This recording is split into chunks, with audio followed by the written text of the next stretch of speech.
can we all agree on one thing? Whether you're MAGA, on the right, or whether you're on the left, that child sex abuse,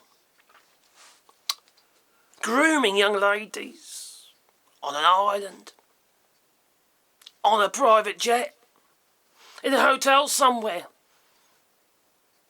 to have your way with them, is wrong, immoral, certainly ain't godly, though, if you're that way inclined. I'm sure we can all agree on that.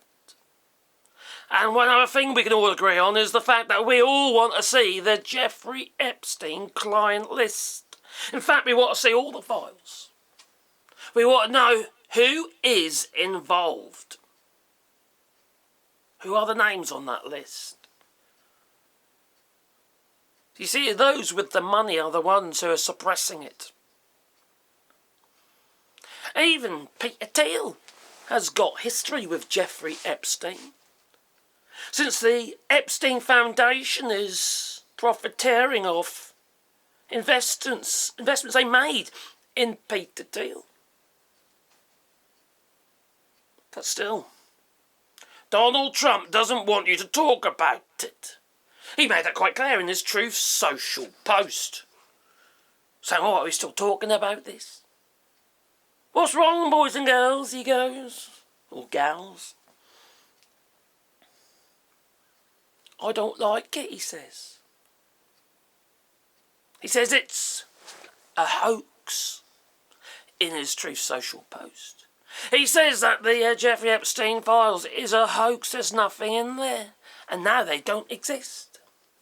He says it is like the Russia hoax, he says.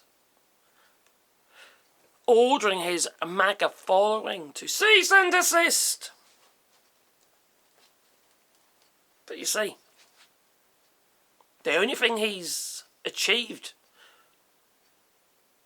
is making himself look complicit, guilty. Well, those of us on the left, those haven't suckered up onto old Donald Trump's chocolate starfish, if you know what I mean. Those on the right certainly have, but this is a step too far. Even they are turning on Trump, burning MAGA hats by the score.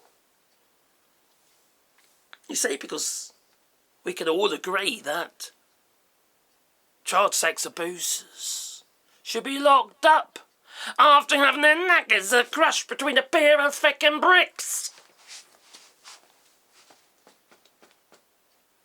But Jeffrey Epstein, did he die? In that minute of lost video coverage of his cell? Or was he murdered? We don't know. Is that in the file? We never will know. But we do know there is at least 45 to 50 odd victims who have come forward. And some of those are actually implicating Donald Trump. Some of those were threatened by Trump's lackeys to shut up, to be quiet, or else.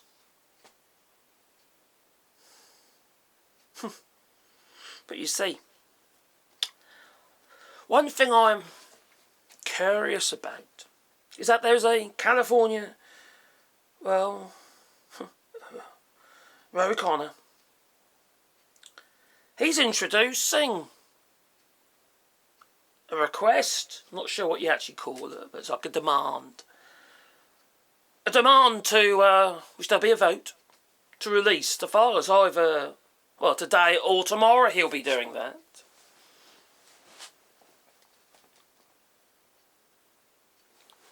I do wonder, will the Republicans actually vote against that? Vote against releasing the files? It's like MAGA is imploding on itself.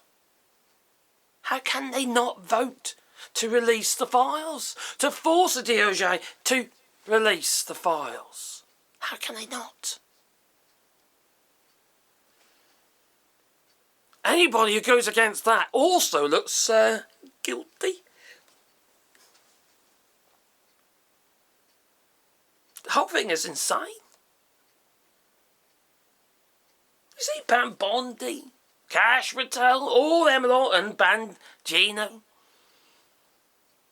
Cash Patel even wrote a book about it. Bangino had a podcast about it. Pam Bondi's talked about it again and again and again about releasing these files. It's on my desk. On my desk, she says. But no. And now, apparently, they never existed. Have they been shredded? Is there a digital copy somewhere? It makes me wonder how this is all going to pan out. What also makes me wonder is there's so much evidence against Jeffrey Epstein and Donald Trump, and the fact they were friends for 15 years. There's so much evidence to prove that fact. Yet people have had their heads in the sand. All they've been encouraged, egged on to worship this fake Messiah. That's exactly what they've been doing. It is a cult. Exactly what it is, it's a cult. But it'd be interesting to see what the outcome of David McConnell's request is going to be. Will the Republicans vote to release the files? Well, you tell me. Please leave it in the comments down below. But please click the like button, maybe subscribe to the channel, little bell icon, because then you get one first thing in your pocket every time I upload another video. If you want to support the channel, do it on Patreon or buy us a coffee, and the links are down below. It's also super thanks as well, and memberships. Oh dear. These people are just, what's the word? Oh, disgusting.